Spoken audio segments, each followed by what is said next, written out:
Welcome to the Warships Podcast with your host, Kellorn, Venacera, and Aruna.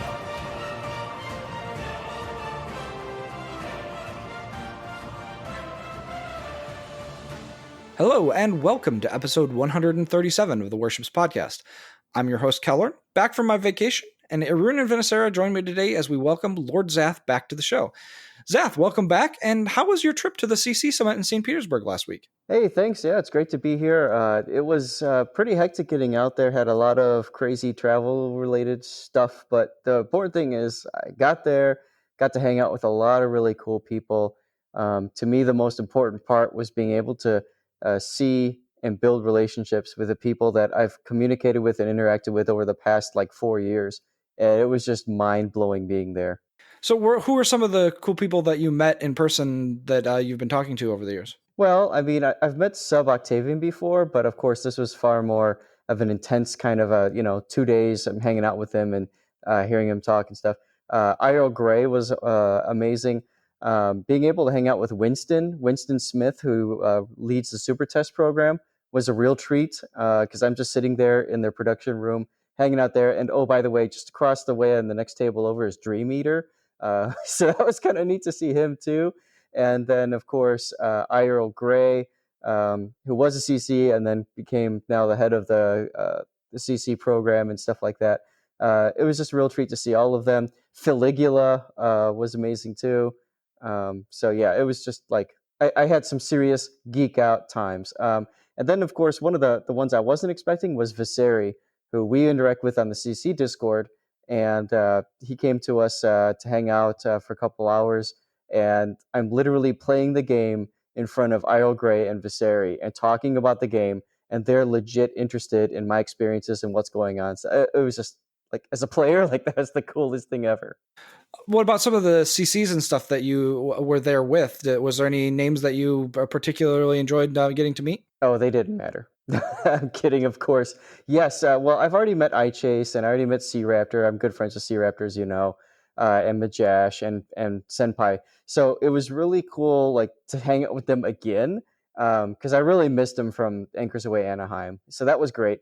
I got to meet Flamu and Flam Bass, both of which, are different than I had expected, which is cool. And then also, I built relationships with a couple of the Polish streamers. Asparagus is one of them, and I don't remember the other off the top of my head. I know his name is Peter. But, I got to hang out with a Russian CC from Archangel. He didn't speak much Russian, but that was still kind of cool to, kind of talk about the historic, stuff like that behind the scenes. Some German streamers. Yeah, it was just, and then some Asian. We hung out with the Asians quite a bit, so that was great. One of the funny aspects of last year was that most of the year, we spent a lot of time talking to a lot of the European CCs, which we enjoyed. But then most of the Russian CCs didn't speak a lot of English, whereas the European ones usually did.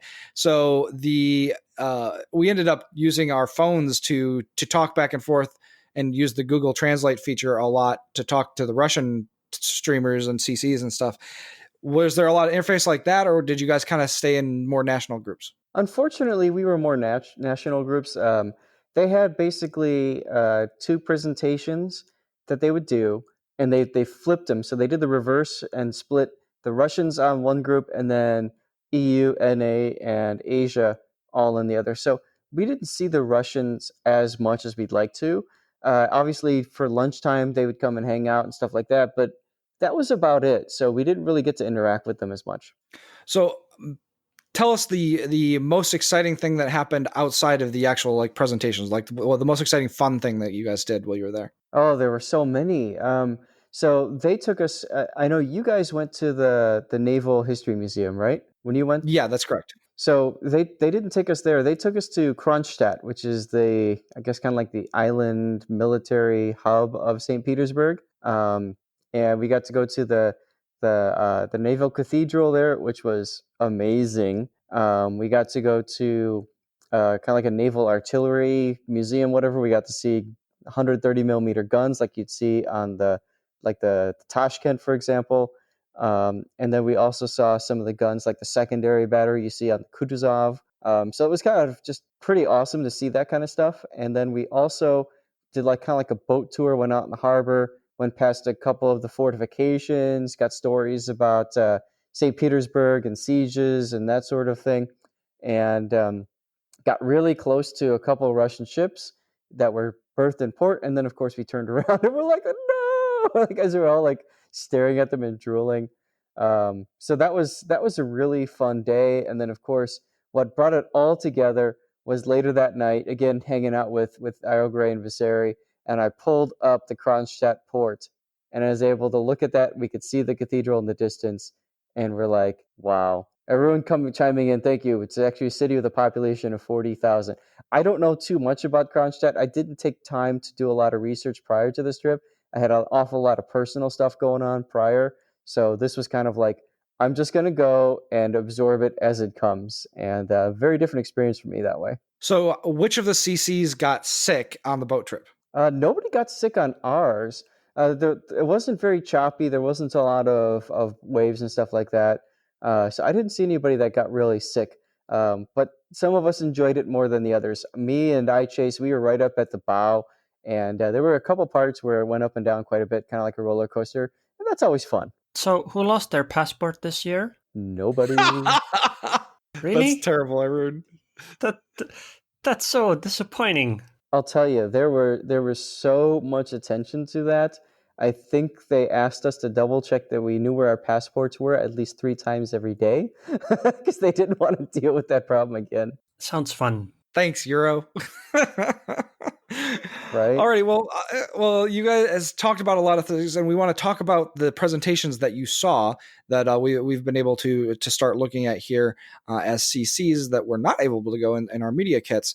So this week has obviously been a huge week from World of Warships news, especially with the initial details of Naval Training Center being released, and then the massive community feedback, for want of a better term, and the announcement this morning that the NTC will be changed to give rewards like Colbert and Ohio instead of individual ship buffs. So Zath, can you take us back to the CC Summit and the initial presentation of the NTC from the devs and what the initial thoughts were, and then we can maybe talk about how that progressed when it was announced this week and how we feel about the changes that they announced this morning. Sure. Yeah, so we're sitting there. Now, mind you, this is day 2, and we just finished the CV rework talk. So we had just finished like kind of looking at wargaming, saying, we made some mistakes, we were learning from our mistakes and all that. And all of us, to put into context, are kind of subdued. We're also running late that day, so they're cramming a whole bunch of stuff in. We just finished a very short break. You know what I mean? So just to put you in the context of where we were. And then we're shown this Naval Training Center. Now, I uploaded the raw video. I think Raptor did too, and a few others. So you can go on YouTube and watch it as it happened. You can see our reactions. I'm front and center right there in most of it. And at first, we're looking at it, and they're talking about, the reason that they're doing it, the idea about making leveling, why they want to do this, the idea of forgetting a line and regrinding it, and that sort of thing. To earn stuff. And we're all just like, okay, this sounds not so bad. They're going through it. They're showing us some screenshots. Of course, it's all in Russian, but, we can kind of get the gist of what they're trying to do. I think that the main reason behind it is 100% legit great. They make the argument, players are running out of mid and long-term goals. We've been playing this game for 4 years. I'm at the point now where I'm not grinding a line at all. I just free XP things because I don't care, And so I think the background to it is great. And most of the CCs are looking at it, we're like, yeah, this is great. We want to do this, like we love this idea. They show this amazing like flow chart that just, oh my God, like I'd love to have this in a poster. How crazy it is. And I couldn't even blow it up enough to be able to read the darn thing. Right? Right. But, and they talk us through. And that's why I told people on the forums, I said, watch the video first before you start coming out and making decisions. I know some of the other CCs came out with videos right off the bat and said, this is how I see it. Oh, my God. And it's like, no, watch the video first, then make your opinion. Because that's what we went through as CCs. Right. So we're looking at the stuff. And one of the big things that they said is we're going to drop premium consumables and make it so that everybody gets premium consumables for free. which we all looked at and we're like, okay, most of us are hardcore players, right? So we already do this normally, and we piss away the 65,000 or whatever credits it is. We don't care. But it's interesting, doing my replay theater, I've seen so many people not running premium consumables. It's become a meme on my channel. We're all just like, oh, here we go again. Zath's going to get triggered. And so they said there's such a huge gap between premium DCP and non-premium DCP, premium other consumables. We're just going to we're going to level the playing field by getting rid of those consumables. And we're all like, hey, okay, that seems kind of nice. They talked about pay to win. They talked about the idea of free XP to get through the lines and stuff. And we're like, yeah, okay, whatever. And then we get to the Q&A section, and this is where everything blows up, because we start asking some questions, and we start saying, well, what exactly are the buffs that you guys are coming up with? And that's where the dev, and I don't remember his name off the top of my head, he says, okay, walks up to the board and starts writing. And it's at that moment that we all start looking at each other like, are you crazy? He does the first buff. And then again, if you watch the video, you can hear us say, do these stack, or are these in place of the previous? And the guy says they stack. And we all just kind of collectively gasp when he starts doing the tier 2. And then he starts doing the tier 3. And we're gasping so much, femininely comes over and writes "work in progress" on the screen, because we're like, this can't be happening. And I think Flambass asked, is this an April Fool's joke? Like, is this an early April Fool's joke? Wow. So yeah, so we're kind of getting that. Again, let's think about the timing. It's right before lunch. They're running behind schedule. And now we're starting to grill the devs like on all these specific questions. People start breaking for lunch. All the Russian CCs come back, and they're all just like, "What's going on, guys?" They go into the kitchen and start grabbing pizza and just hanging out and stuff. And it starts getting loud in there while the devs are still trying to answer questions of like 5 or 6 of us. And it was something. And I hope that what they realized from our talk, that maybe what they were doing wasn't exactly what is best for the community. I don't know. But we did the best we could to give them those kinds of hints as they were being grilled. So, Arun, Vinacera, when you guys read initially the presentation or the posts on the dev blog about the Naval Training Center, what were some of your initial reactions to it without having been at the summit itself? Because when I first read it, I was like, oh, that's kind of a cool idea as long as they don't take it too far. But it wasn't immediately apparent that how good those buffs that they were talking about were going to be. So I look at other games and say Call of Duty, for example. I never prestige mode in that game. Mag had a similar thing where you could just re-go through the game. And it's like, yeah, if people are crazy enough to do this, sure, go ahead. I've already grinded through too many lines on this multiple times from, the beta days and the testing and everything else that we've done. I'm not grinding through these ship lines again. So my initial thought was, hell no. And that was before I even really started to read into it. So I first heard of it when somebody asked me if I was going to make a video about it, which is kind of weird because very difficult to answer that question when I don't know what it is. But when I first heard about it, I was like, well, I've played plenty of games, even back in 15 years ago, some MMORPG type games, not specifically MMORPGs, had mechanics where you could reset your character and it would become stronger. And I immediately realized that this is a great idea. I mean, this is amazing. People play the ships and then they've played enough, they reset, and then they can do other stuff. And they grind through it again, and then their ship will be enhanced in some way. Probably something like a camouflage. And then I started reading what they actually get for regrinding the line, and I was like, wow, this idea is terrible. Absolutely terrible. Because those are some massive differences between same tier ships. You're literally talking about being an entire tier above with the fully grinded out ship versus the normal tier 10 ship. It's a huge difference. I mean, it's basically reintroducing the the difference of a stock ship versus an upgraded ship. And in some cases, it's actually even worse, and I don't think there's a place for that at tier 10. So, Zath, one of the things that was expressed that I saw was the impact on the competitive game. Now, you and I are in Kraken, and we've spent a lot of time in clan battles together. What were your initial thoughts from a competitive perspective on, would something like this be required to do for different ships? And it sounded like it was going to take a bunch of time and a bunch of seasons, and you wouldn't be able to do all your ships. So were these things going through your head in terms of being like a clan leader for clan battles, and like how might you have split up telling people, like, would you have said, oh, you need to do this ship and you and person B needs to do that ship, or did you not quite get that far? Oh, believe me, a lot of stuff was going through my head. And as a matter of fact, I asked a very specific question. And that question was, will this have an impact on ranked battles? Because they had said that they were not going to allow anything beyond the tier 1 upgrade in competitive in clan battles, right?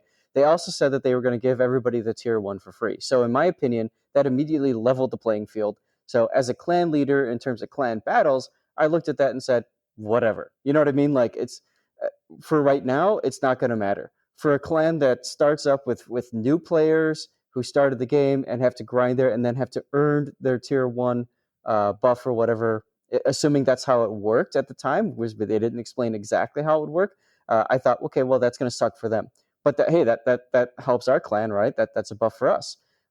In terms of ranked, I was thinking a lot about this, and you could see me in the video actually, thanking them for giving me another resource to collect, because in my opinion, as soon as I said it was going to work for ranked battles, I'm thinking to myself, okay, I like ranked to a certain degree, and I want to get out of ranked as quickly as possible. So for me, I'm going to stockpile all of these resources, and I'm only going to use them on one ship for ranked when a season is announced and when I feel like I need. So for example, if it's tier 8 ranked, I'm going to go all in on the Kyiv because I just freaking love that ship, right? But I'm not going to do it until that season is announced. The other thing is, you're right, it's going to take like a year, the way they were kind of describing things, to get to that tier 3. So it's not like, Naval Training Center comes out, switch is flipped, and all of a sudden everybody's running around in God tier 13 ships, right? We're talking about like 2 or even 3 years down the line that would happen in a limited extent to maybe like 3 to 5 ships being God tier. But still, I think there was that immediate, oh my God. As a player, I started thinking to myself, as a player, this is a buff for me as a player, and essentially maybe a nerf for everybody else. In a competitive engagement system with ranked, I looked at that saying, oh, great, thanks, guys. You're going to make things easier for me. But at the same token, that makes it much harder for everybody else. And that's my fear, is everybody else then says, well, screw this, I'm out. And then we start losing players, and we start losing more players and more players and more players. And before you know it, playing ranked 10 to 6Q is just as bad as ranked 5 to 2Q is, like on week 2, if you know what I mean. What's interesting is that this is a system that seems to be like, if anybody of our listeners or any of you guys have played something like a Korean MMO, where it's an insanely grindy experience where you get to max level and then you have to do a whole bunch of other things that takes way more time than actually leveling to the max level to enhance your character to a point where you're competitive. That was the first thing that I thought of when I saw what they were trying to do here, is that it was going to be like an artificial time gate, but one that if you were serious about playing the game was going to become a requirement. Yeah, and I could see a lot of people in the community saying that, especially because it's kind of like, well, if you have this, I have to do it to remain competitive. One of the things I was thinking about, and I posted this on my thread in the forums, and some people didn't really take well to it, but I can take a Kremlin with all those buffs and park broadside to a Yamato and get one-shotted and die, right? I can take torpedoes sitting in my own smoke in a destroyer and die. So yes, those are buffs, but they're not going to take the place of good positioning and good gameplay. But still, it is definitely going to be something that would be toxic and would cause some problems, because you'd have people that are starting to blame that for the reason they lost. Oh, I only lost because I don't have a god tier ship and 3 people on the enemy team have one. So GG guys, we're out. Well, I would hope that matchmaking would take some of that into account. My problem for it was like after initially I thought about it a little bit, my thoughts were that it's going to be a balance issue, because it's going to throw balance out of the window again. Because giving 15% HP to all battleships affects ships differently, for example. For example, ships that have a super heal, they heal a larger percentage of their HP than other ships. And this means that a 15% HP buff across the board means that a super healed ship gets a bigger boost from it, if I ran the numbers correctly. And as a result of that, I think they would have to adjust balance again, because, everybody loves Conqueror. Maybe that's why they've been trying to think of a nerf for her. But on the other hand, about the taking years, I think the problem with that is that if it truly takes years, some people are just going to be right there. Like, they'll have so much re-XP that once the new, let's say you have done it, you have reset once, right? And you'll know that, in 6 months, there will be the next reset.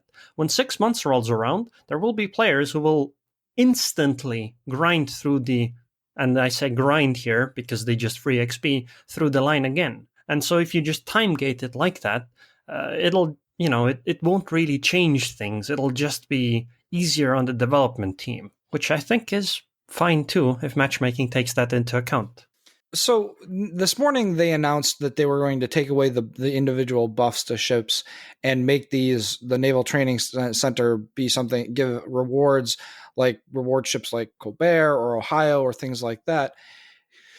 Zath, is that something was that an idea that anybody kicked around while you were at the summit? And if so, what is or if not, actually, what are your thoughts about changing the rewards? Because now I don't feel like the incentive to actually grind it is as good. Well, and that's definitely the problem, right? If Wargaming looked at this and let's take a moment to think about their thought process. Their first thought process was players are itching for a reason to go back to tier, like low and mid tiers and play their ships over again. Next point was that the players want something meaningful to get as a reward for this. And then let's look at the last piece, which is they've added items that are cosmetic. They've added a whole ton of flags. They've added different types of camouflages, and they've added the badges and emblem stuff. And they looked at that and they said, out of all that, what do people use? Well, in terms of flags, the most cosmetic thing out there, everybody runs Military Month Commander if they have it, because what do you know? It gives you +5/+5/5. Me as a super tester, I run that as well if I can. And other people run, flags that give bonuses, like the Alpha Test flag. So immediately, that whole cosmetic thing is out the window because there's an economic alternative to it. So I think they were looking at it as, we need to give something to the players that is meaningful and that will make them want to grind. I think that the proposed buffs were way too far out of line in the fact that it'll make everybody either want to grind or say, F this, I'm out. And you saw them kind of dialing that back yesterday, saying, okay, guys, well, we're still thinking buffs, but we're going to do less and less of that. At the summit itself, it didn't feel like they wanted our opinion and our feedback about this. It was more of, here's what we've got coming in the pipeline for you guys, and just so you're aware, and what questions you guys have about this system that we have in place. There didn't feel like there was a lot of wiggle room for, you guys don't like this? Why don't you like it? What's the problem that you're seeing? They weren't like taking notes and saying, okay, yeah, so, straw poll, how many of you guys like this or how many of you guys don't like this? And we're going to write this down. You know what I mean? It was more just, here's what we're doing. And that's one piece of feedback that I put, to the summit anyway, was I'd like to see more of community contributors having not necessarily a complete say in everything, of course, but having the ability to give some of that feedback maybe break us down into small groups and go around and say stuff, because I didn't feel like that was the case here. And I think that that's part of the problem, because then we came back and some CCs immediately said, this is terrible. And, Wargaming's not listening to us. And the player base just grabbed onto that and said, oh, they're not listening to everybody. Well, we need a collective, stronger voice. And oh my God, pitchforks. And we're going to, this site's going to go down until they remove this thing and blah, blah, blah, blah. And they took it up to like from 7 or 8, we're not happy, to holy crap, 13. Like, this is a problem. Speaking of that, in June, I gave feedback to Wargaming where I asked that whether they have thought of a system where they could spend excess XP on ships for camos. Not like normal camos, but like special looking camos, but not a separate camo, but one that's like, when you have some of the ships, you can select the color scheme, right? Have like a camo like that. So it's like a selectable color scheme, but it looks special, kind of like, let's say, a flint camo or a black or something like that. And the idea would be that, hey, you could use like 1 million XP on a ship, like some obscene amount of XP, and it would make your ship look different. This would basically be like, hey, you can grind the ship again. I literally asked this in June from them. I don't think I got a reply though, but apparently they thought of something like that. Yeah, they were clearly trying to think of stuff for the players, and obviously they're not going to reply because they weren't ready to tell you, about this yet and whatever. But, my feedback to them and suggestions along cosmetics were just like yours, Arun. Have some way to get some sort of like a special camo for that ship, or maybe make it a permanent camo. Like, maybe I really like Frosty Fir Tree for whatever reason. I want to make that my permanent camo on the Conqueror. I don't know, right? Why not do something like that? Or make it so that line I just reground, I can pick one of my favorite ships. Maybe it's the tier 7 ship. Maybe it's that Kiev, like I was bringing up earlier, the tier 8 Russian destroyer. Maybe I make that my premium ship, and it allows me to transfer commanders onto it for free. It allows me to retrain captains, just like any other premium ship. It's got premium ship earnings, et cetera, et cetera. Why can't I get a token and just, boom, elevate that ship to something like that? I thought that would be a lot of fun. I also thought, like, what if I could change the color of my smoke, or change the color of my shell splashes, or maybe change the horn to like a whale or something like that, I thought that might be kind of fun. So I have a question for you, Vanessa, in regards to this. What kind of reward? You said that this is something that you would not consider doing. That it's something that you don't have the time for, you don't want to do. Is there a reward that is not over the top, too powerful, but would still make you want to do it? So I'm thinking along the lines of, Vanessa, you've said in the past that you don't get to do events that get you steel. So there are reward ships for steel that you don't personally have access to. Would some of those steel reward ships be something that would make you be willing to do a regrind thing like this? No, I don't want to grind through the ship lines again. I've done it before, and whether it's this game or other games, I go through, I get to the end, and I'm done. That's my journey there. I did it. And no amount of, let's regrind through and suffer through some of these ships again is interesting to me. That's not what I want to do when I play a game. It's much different if I'm doing like Super Metroid from, start to finish and replaying through that. It's a whole different experience. This is a multiplayer experience where you get to the end goal and then you have all your stuff, and then you want to reset all of that and go through that completely again. None of that remotely interests me at all. So for me, I kind of looked at that as something kind of fun. Like, I'd love to revisit some of my older ships, like the Königsberg or something like that. But I completely understand what you're saying, Vanessa, because I think a lot of other people are the same way. Like, yeah, I've got there, I'm done. Why do I need to like lose all that? There was actually somebody, that was talking about Ducky Shot. He's going through and he's currently playing all of his ships that are below 50% win rate with the goal of getting them to 50% win rate, which I think is really cool. There's other players like Majash that have gone and made brand new accounts, and they're literally power grinding through lines again because they just have nothing else to do. So I kind of like that this gave that ability, but as long as it's not required, right? Because then, like Vanessa, it doesn't have to do it. And here's the thing. I kept like almost all my ships, but I'm not going through stock hull grinds and all that stuff. I have like 200 plus ships in port, and I can play at any tier to play with friends or whoever, at the whim. But I am not grinding through all of that again. I'm willing to grind through all of it again, but then again, I have played plenty of games where you kind of do those things. I think playing through ships is actually fairly interesting because it's a somewhat different experience than if you already have all the ships, because you don't feel any of the pain points. But on the other hand, I think with an established account, grinding through ships, especially the lower tier ones, will be so fast it's kind of irrelevant. Like the only things that'll matter are like tier 8, 9, and 10. Everything else, I would say, I should be able to do in like 1 or 2 days. So I wonder how much worth grinding through them again is. Alrighty, well, we do have some other topics that we need to get to today, but it's interesting to me that this stirred up so much in the way of controversy, and one of the reasons why is that when I was saying I was talking about Korean MMOs earlier, but the other one game that has a model that's kind of similar to this is Diablo 3.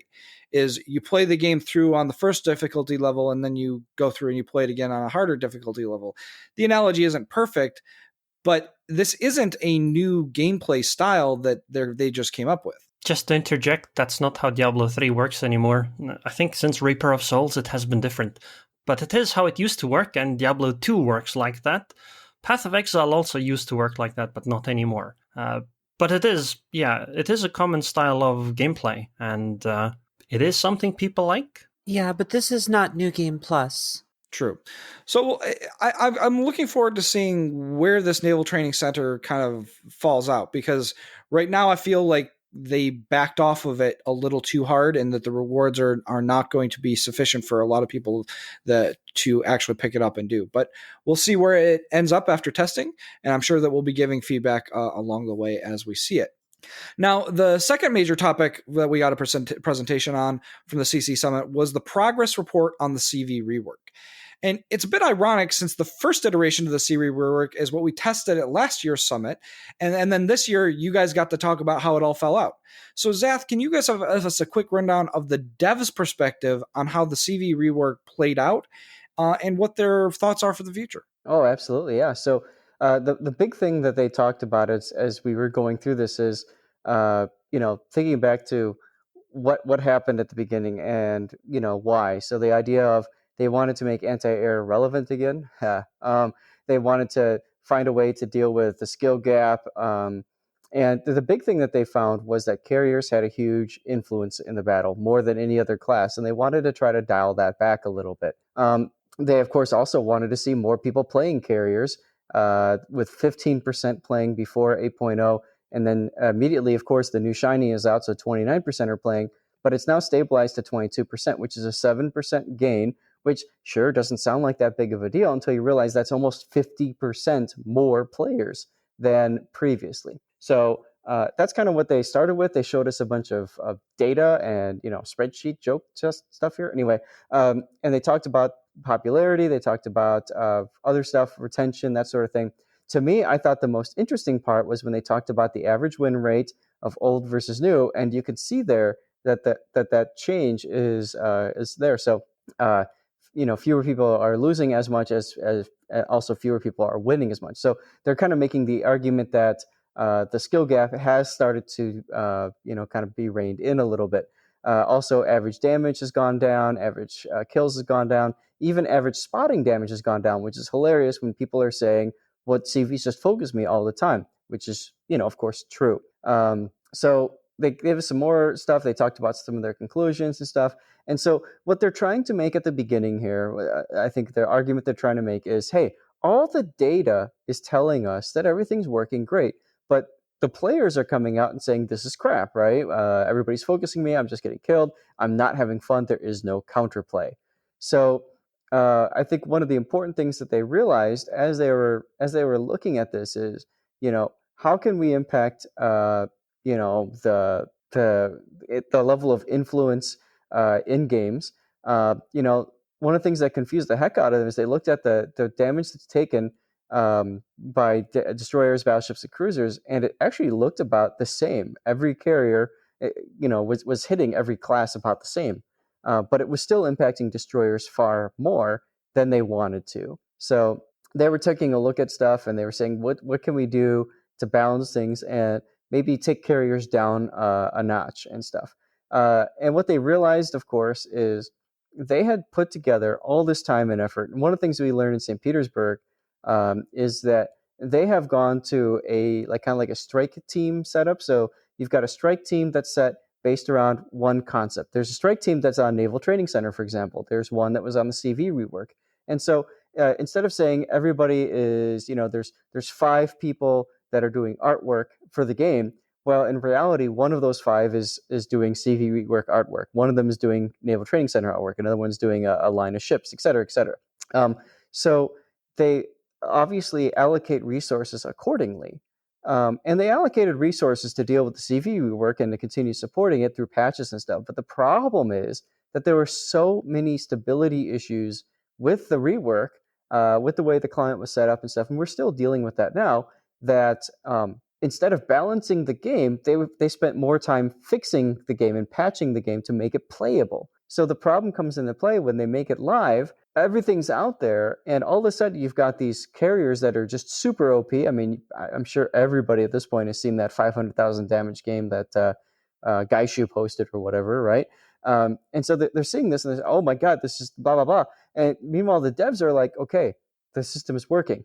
Like in terms of it's functional. It's not causing major bugs and stuff. So there was that unfortunate huge disconnect there. Also, of course, we know that a lot of people didn't play public test and didn't practice or didn't learn the game and stuff like that. So immediately we flip the switch and everybody has these CVs that are seemingly overpowered, that are completely ignoring anti-air builds, et cetera, et cetera. And there's a lot of people that were really upset. So one thing that I have to give credit for Wargaming for is they are now working on anti-air. We saw that with the change to individual aircraft taking damage, and with 8.5 and 8.6, they're looking to further change that. And then 8.7, we looked into the priority sector rework, which we play tested at the summit.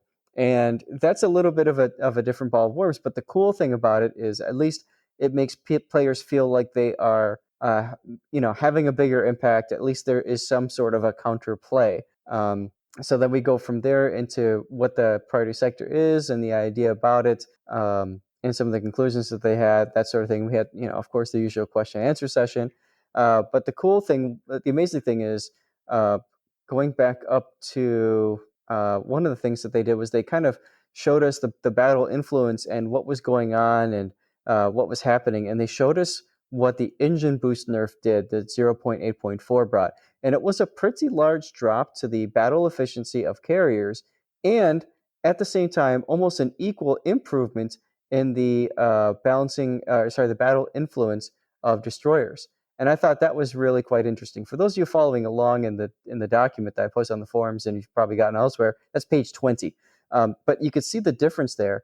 And so when they came up with this 8.5, I have a feeling that there was a pretty large skew again with the way that planes were dealt with, to a point where we saw that hotfix coming out. Real quick, I want to mention to people, it takes a lot of money and resources to come out with hotfixes. So this isn't something that Wargaming is going to be like, hey, we're just going to do willy-nilly. It cost them money to do this, and they had to do it for a very good reason. So Arun and Vanessa, you guys looking at the presentation they gave on the CV rework, does what they presented kind of meet your expectations of where you feel like we've been at with the CV rework? Like last episode, we had Zoop on, and Zoop talked about the fact that the CV rework has kind of gotten to the point where he kind of made the assertion that, people don't complain anymore about it because they just got tired of complaining about it, and then they just kind of have come to accept it. do you feel like it's accepted for good reasons or just because we can't do anything about it at this point? So I've thought about the CV stuff a bit. I've meant, or quite a lot, and I've said all kinds of things, and I've finally figured out a way to put it more succinctly. I think the biggest problem with CVs now and before is perception. Player perception is that CVs are too strong and you can't do much about it. The changes that have happened more recently seem to mostly address player perception. They do change balance, sure, of course, but it seems like a bigger deal in the way how players perceive what the gameplay change has been. Like, for example, 8.5, when the anti-air was changed, CVs are completely playable, or at least some of them are. I don't know all of them, but I've played a bunch, and they work just completely fine. They still did a lot of damage, they had a large impact, and all of these things. But the perception is different, because people finally shoot down planes, because now they see that what they're doing with their anti-air is working. And from what I understand, some of the changes they've proposed are also to address perception, and I think this is a really good thing. But I think that they'll never get rid of the perception problem if they don't address destroyers in particular against CVs, particularly in the way of spotting. Yeah, I feel you hit it right on the head on that one, because I don't know. I have said my piece. A lot of other people have said their piece, and Wargaming continues to go with the way they feel that it should go, and they make adjustments and fine tunes, and it is what it is. Yeah. One thing I think people are forgetting very easily is just what CV was like before the rework. If I had a carrier with 3 fighter squadrons and there were 3 cap points, well, where am I putting my fighters? Each of those 3 cap points. So destroyers still get spotted going into cap points and that sort of thing, except now instead of I've got squadrons everywhere, I'm just a one player and stuff. The difference is when I see that destroyer, now I can hit it instead of just as a fighter and spotting it, and then I can come back later with a follow-up and another follow-up and another follow-up, and I can just make that destroyer's life miserable. So I completely agree with Arun. This is all about the player feeling of I have somewhat more interaction with these planes.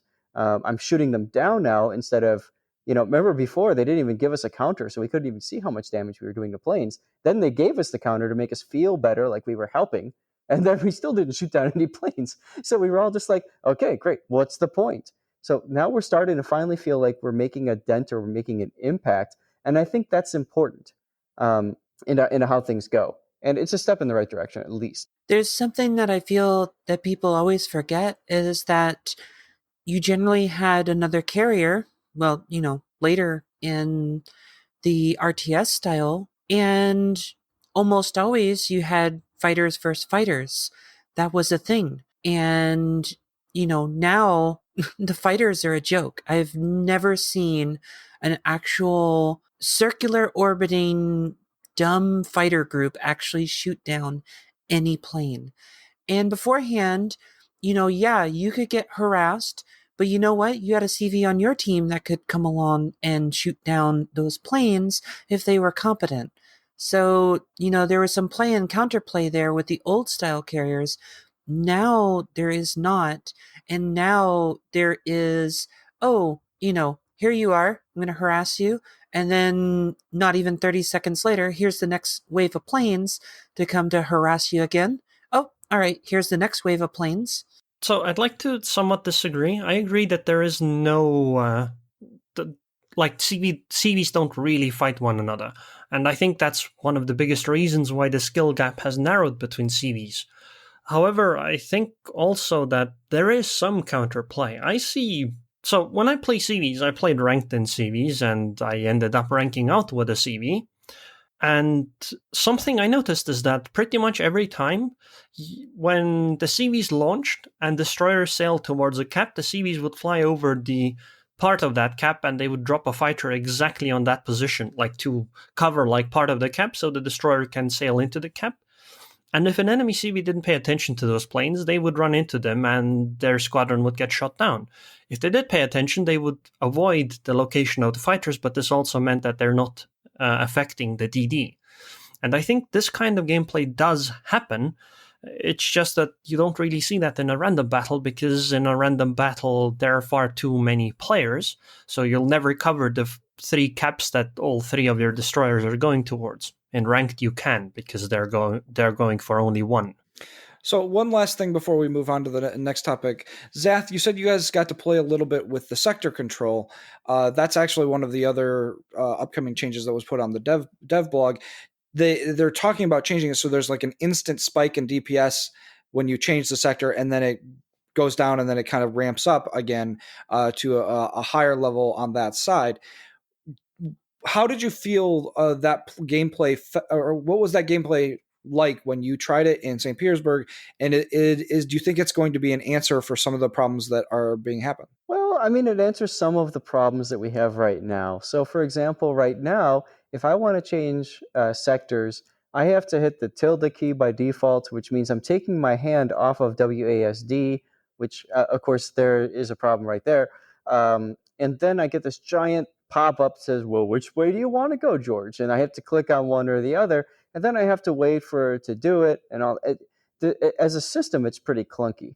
One thing I did like about it is the way it works is I look at something that's coming in at me, and as soon as it gets within my anti-air radius, I hit the whatever the key is going to be, and instantly it's now I'm on that sector. Instantly, there's, I believe it was 5% hit points to all planes knocked off, and then slowly but surely, the anti-air fire ramps up. So it's not like an instant boom 50% bonus, but the end result is something like that. That lasts for like 20 seconds, and then I can do it again. So as a player, I feel like I have much more interaction with the planes that are coming in. Am I shooting down more planes? Maybe. I think so. It's really hard to tell, because when you're playing in a test situation, well, as a player, I'm obviously going to test out the max of everything. So I'm going to throw a manual anti-air on, hell, AFT even, BFT, the anti-air flag. I'm going to do everything I can to make my anti-air as beefy as possible.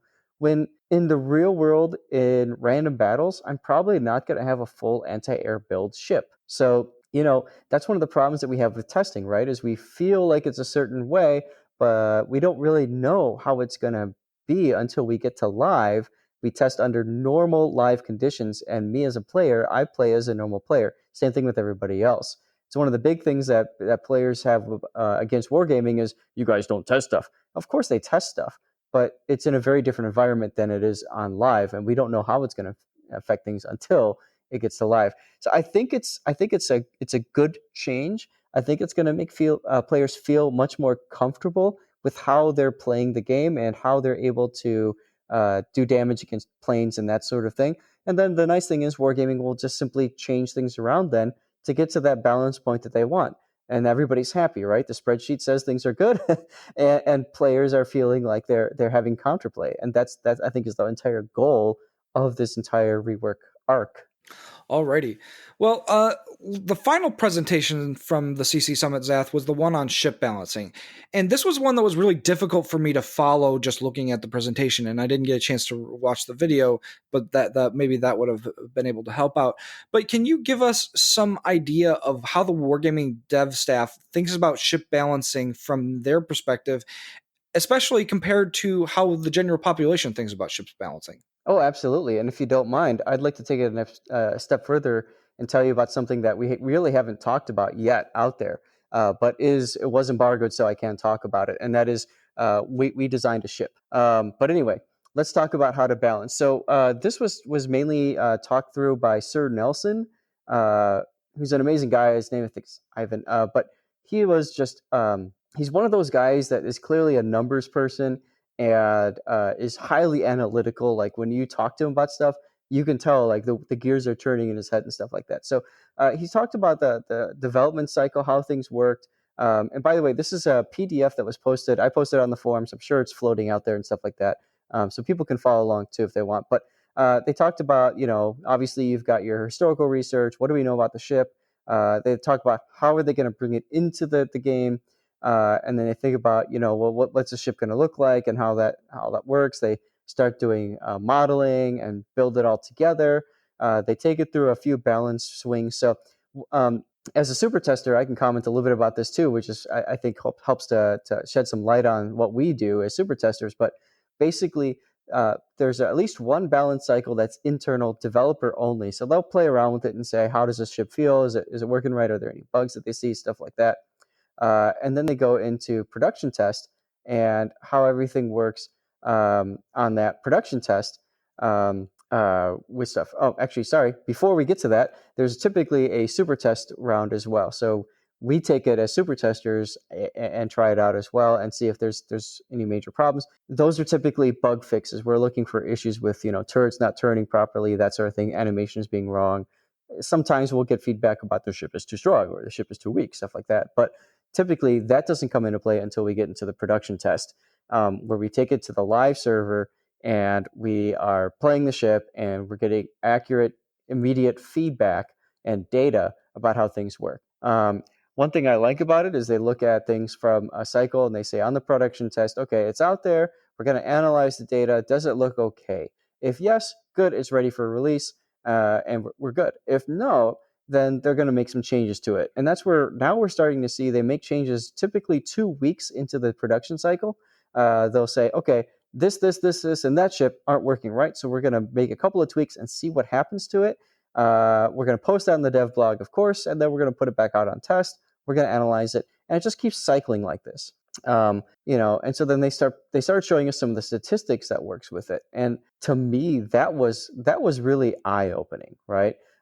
They showed us like that ship compared to other ships at the same time that we were testing that particular test ship, aggregating all the data with win rate, with damage, with XP, and we're trying to look at things. For example, the Smolensk didn't really have a very strong win rate. If I'm reading the graph right, I'm a little on the colorblind side, so I apologize. But when they looked at damage, it seemed to do pretty decent damage. They gave us an example of the Colbert, and they showed us how the Colbert's relative damage was actually really, really low, which is hilarious considering if you watch like Flammu videos or other community contributor videos, we come out there and say, oh my God, guys, look at the ship. How crazy is this? Yet it's doing worse than every other tier 10 cruiser, at least during the time of testing, whichever period that was. We look at raw XP. Again, Colbert was far on the bottom. So what does that say? That says we need to buff it. But wait a minute, we just said, oh my God, this ship is OP, it's strong as heck, blah, blah, blah. So the stats say one thing. We asked about the overall strength, and people said, well, it's average to above average. And, we gave our feedback, and they looked at the feedback, and they said, okay, so the players are saying it's average to strong. The data says that it's really weak. What the heck is going on? And so that's why we started seeing some of the things where they start, doing things like they ended up buffing the Colbert. I think they gave it increased acceleration and I think a little more hit points or something like that. They wanted to make a little bit of a tweak to see how's that going to change. Yudachi, they gave us an example. We were all shocked to see that the Yudachi came in second place for relative damage and second place for raw XP. Because we're all sitting here, we're like, this is boring gameplay, the torpedoes aren't great enough, et cetera, the guns are terrible, yet it ended up so strong. And again, feedback said, well, in this case, we said feedback is meh. So those are two experiences where feedback said one thing and stats said a totally different thing. So that's one of the problems that they run into is how do we balance a ship based on feedback and on stats? Kremlin, oh my God, we could not believe the Kremlin results. When they first gave out the production test, the Kremlin, we were looking at that in the spreadsheet in the PDF. It's the Sovetska Russia, second place in terms of relative damage, and it had a pretty strong win rate. And we're looking at that, and we're like, hey, we said this is OP as heck, blah blah blah. So what did they do? They changed things around. They nerfed the accuracy, they nerfed the turret traverse, and they changed the damage control party. And all of a sudden, the ship went from second place to dead last for relative damage, and their win rate suffered too. And it was amazing. We couldn't believe how a couple minor tweaks like that had such a huge impact on the ship. So then, of course, we asked about, how fun is it to play? People said, yeah, it's all right, it's fun. But it was just amazing. So then we go back to the drawing board and we make more changes and stuff like that. And we saw a bunch of buffs, and all of a sudden now the Kremlin looks like it's in line with other things. So to me as a player, I really appreciated the learning about how feedback worked, learning about how data worked to help balance ships and stuff. And one of my favorite questions that we asked was, well, how do you get ships like Belfast getting to live server and being released as they are, or Giulio Cesare? And the response was quite simple. We didn't have the system in place. They had a totally different system in place for balancing ships at that time. And that caused a difference. Relative right now on the live server, as of probably a couple weeks ago, the Kremlin is currently third place for overall damage. And relative damage, it's a little bit on the high side of things. And then they started talking a little bit about other ships like the Slava and why they have the Slava coming out and some of the other things about it. So they started talking about the Slava and how the Slava was acting before the buff in the turrets and then after the buff in the turrets and all that kind of stuff. And it was just, again, fun to see how things worked around with different things. And they showed us some other tools that they used to balance stuff out. They looked at win rates of ships and stuff like that. And then it started going crazy. They started dumping so much data into us, like combat efficiency. How efficient are all these different ships and stuff like that? And they showed us, oh my God, they've got so much data here. I mean, I'd almost have to go get a master's degree in data to understand all of it. Like, it was that nuts. But at the same time, like, it was that cool too, like seeing all this kind of stuff. Everyone, Vinasera, looking at the presentation and hearing what Zath had to say, we've talked a lot about balance on the podcast for a lot of different ships for a lot of different reasons. Do you feel like the way that we talk about balance and the way that Wargaming thinks about balance is on par? And if so, how could some of those disconnects be taken into account? Because we're talking about two different things, in my opinion. Because Wargaming looks at average stats or median or some statistical figure like that, whereas we mostly look at what can be done with a ship. And this is something you see in many other games too, where so for example, in Dota, there are different skill levels. Matchmaking is skill based, meaning that you'll find that when you're a good player, you fight really good other players. And so in Dota, basically, you have the system where players are skill-based, or matchmaking is skill-based, meaning that if you fight some players, they are relatively on your level. And what you find is that certain heroes work really well in like lower ranked gameplay. So when players aren't very good, certain heroes are really, really, really powerful. But as you get higher and higher up in the skill level, those heroes just fall off, where when you eventually get to the pro level, some of those heroes are basically never played or almost never played, and they're considered to be kind of useless. Even though at the lower tiers, people complain a lot about them and they really seem to suffer with it. That's because the players there aren't, fighting as well against those heroes as the players on the higher skill levels. And the thing is that if we talk about ships, we're all decent players at least. And so when we look at the ship and see what we can do with it, etc., we know that we can do some certain things with the ship. And when we say that the ship is powerful, what we mean is that it's powerful compared to the other ships. Like, say, a ship that's overpowered can usually do something that other ships cannot. Or maybe they can do multiple things, whereas other ships could only do a single thing of those. And that's why it seems overpowered. But if you're playing as a player that's not very good at the game, you might not quite realize that. And so the average of those would be much lower.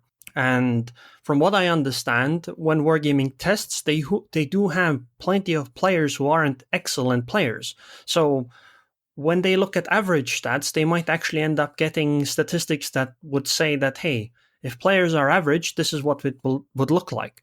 But that doesn't really tell us what it would look like if everybody knew how to play the ship. And if you balance by the average, the problem is that it might end up screwing over the balance at the top level. And if players get better, which I do think players are and have been, well, eventually they will get closer and closer to the higher levels. And I mean that by the average of the player results. And so ships that weren't problematic at the average level because they were balanced around the average end up being problematic eventually. And I think we've seen this a few times in the past in the game too. So I think that when Wargaming looks at stats, they're looking at slightly different types of stats than when we comment on ships. Vanessa, how about your thoughts on the matter?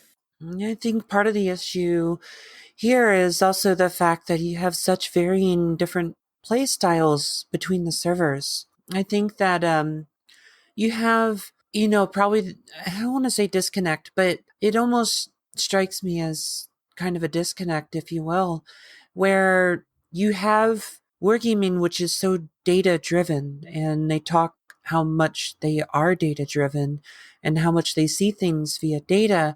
It almost strikes me, and this may not be the case, but this is just observing from what I've been hearing. They're so data driven that they don't necessarily play the game. And I know that's not true because I know they play the game. But do they play the game on our server? Do they play the game on Southeast Asia? Do they only play on the CIS servers?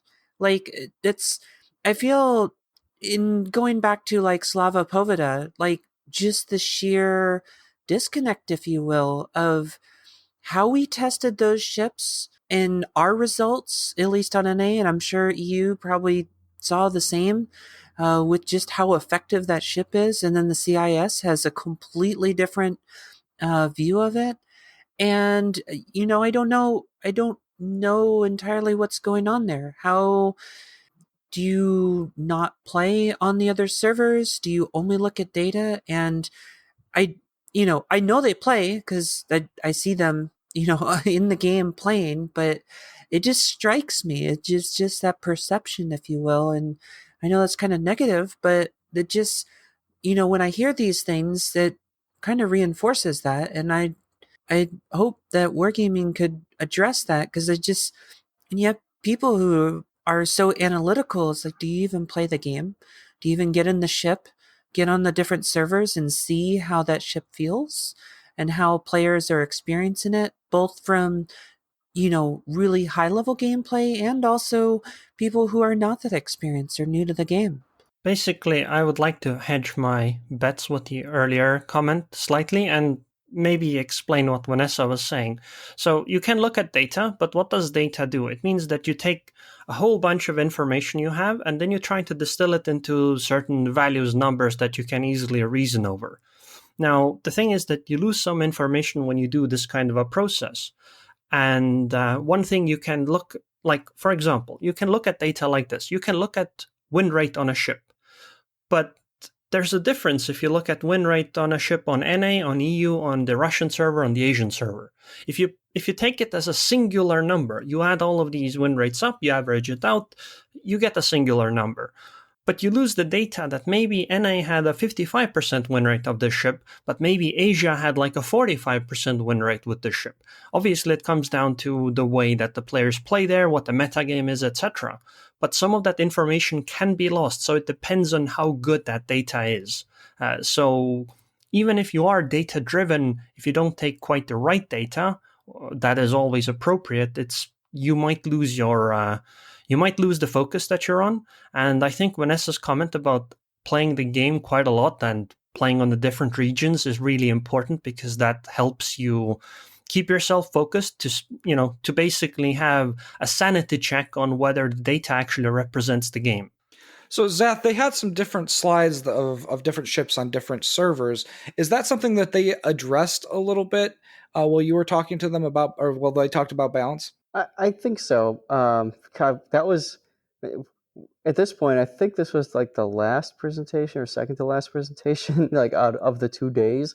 So, we were all kind of like starting to get burnt out, quite honestly. But yeah, we did bring up about the other servers. And one of the things that they said specifically, and it kind of goes back to that CV rework talk too, was they didn't want to balance globally if things are working out differently on some different servers. For example, at the rework, I'm trying to see if I can see the slide here if they included it or not, but the Asian server saw a huge spike in popularity for World of Warships carriers, more so than the other three servers on average. We're talking about like maybe a 20% bump or something. And to the point where, we were all calling, right, for no more 3 carrier games and trying to put a soft cap even on 2 carrier games and try to limit that number. and there were just so many people playing carrier on Asia that there was absolutely no chance for wargaming to do that, because that would severely hurt that one server. So that's one of the problems that they run into. We actually brought up, well, can you put the soft cap on NA, EU, and Russia, and just wait for Asia, to drop down? And they basically countered, said there's no way we can do that, because if we start splitting up our game into 4 different parts, then we dramatically increase the complexity that is balancing, supporting, developing, and playing the game. So they simply couldn't do that. So yes and no. they do look at all the different servers. They do look especially at us and other super testers from each of the different servers and what are we reporting. And if they see a big disparity between servers, you better believe they're looking at that, trying to figure out what's happening there. And the interesting thing is, every server has a different meta. So it's interesting seeing how different ships will come out in that meta. And unfortunately, that means that some ships might come out that are overpowered in our meta on NA, but say on Russia are balanced or even underperforming, or vice versa. That's just the way things work, I guess. Alrighty. Well, Zath, I want to thank you for coming in to talk to us, especially about your experiences at the CC Summit. Arun and I got to go last year, and it's cool to hear from somebody that got to go this year. Yeah, thanks for having me. It was an absolute blast. I thoroughly enjoyed it. I'm sure you two really enjoyed your experience as well. And I'm looking forward to seeing where things go from here. Yeah, me too. I think one thing I wanted to reiterate is that the Naval Training Center, I think that the idea behind it, the idea of giving the game more content, is a good one and something that the game needs.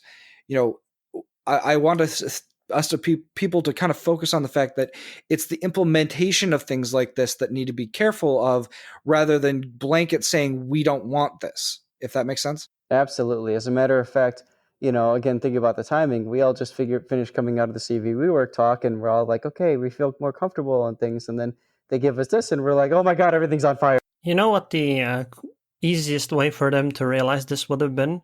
If they had done Naval Training Center for CVs and then been like, oh yeah, CV AP bombs are going to deal 10% more damage if you redo this. And I think it would have been rather easy to spot how the people wouldn't like that one. Vanessa, Arun, did you guys have anything to add? Next week, we have a bunch of topics that we didn't get to this week, as well as some questions of the week.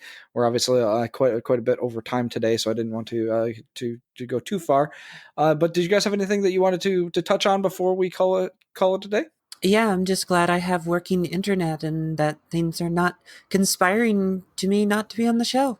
Yeah, you guys had a bit of a technical difficulty last week while I was on vacation, right? And the week before. Yeah, I'd like to say that Benham right now is super fun, because for some reason there's 1 million battleships in queue. So that ship is a lot of fun to play at the moment. Alrighty, well, we'll see you everybody next week. We'll have a lot more to talk about next week, and especially we'll be keeping an eye on how this Naval Training Center thing pans out. But don't forget that we have a new spot on the NA forums just for the Warships Podcast. Be sure to check out that for news and where to ask questions of the week. Like I said, we do have some that we were going to ask this week that we will get to next week from Wildly Coyote and Hold My Baguette. So, guys, I know you guys asked those, and we will be getting to your questions. If you guys also have questions, make sure you go on there, and maybe if we get enough, that we'll have an entire episode of just answering questions for people. As always, follow us on Facebook at facebook.com/Warships Podcast and Twitter at Warships Podcast for updates between episodes. Don't forget to check out Arun on YouTube and Twitch as well. And Zath, you've got a Replay Theater Twitch stream and YouTube channel, correct? Yes, I do. So I run a Twitch typically Saturday. Sometimes it's pushed back to Sunday, 1 to 3 p.m. Central Standard Time. I'll live stream replays that are submitted from anybody in the community. As a matter of fact, you've sent me one recently from Ranked Battle. So my email is lordzathna@gmail.com. You send me replays, and I'll go through and pick out a few of them with the help of the community and voting. And we'll do that in live stream, and then later I'll put them up into YouTube. The goal is so that we can all kind of learn together this game. And the interesting thing is it's important for players to be able to send in their replay, because then they're getting specific feedback to their actual gameplay, as opposed to say, oh, go watch this guy's video, watch that guy's video, et cetera, because it's a lot more impactful to take somebody with their own issues and be able to talk through them and say what they did right, what they did wrong, all that good stuff. So it's been a real treat. I'm on, let's see, I just released video number 510 this morning. So it's been a lot of fun. Yeah, the video that I sent you is actually a draw that I got in ranked where everybody lost a star. So it should be interesting for you to kind of go through that. And I'll look forward to your thoughts on what I did right and what I did wrong. So we, of course, want to thank our amazing Patreon backers. We actually had a few new backers this month, and I very much appreciate you guys, as you guys are the reason that we can make the podcast every week. So if you guys are interested in supporting us, please consider becoming a backer yourself. But yeah, take care, everyone, and we'll see you next week.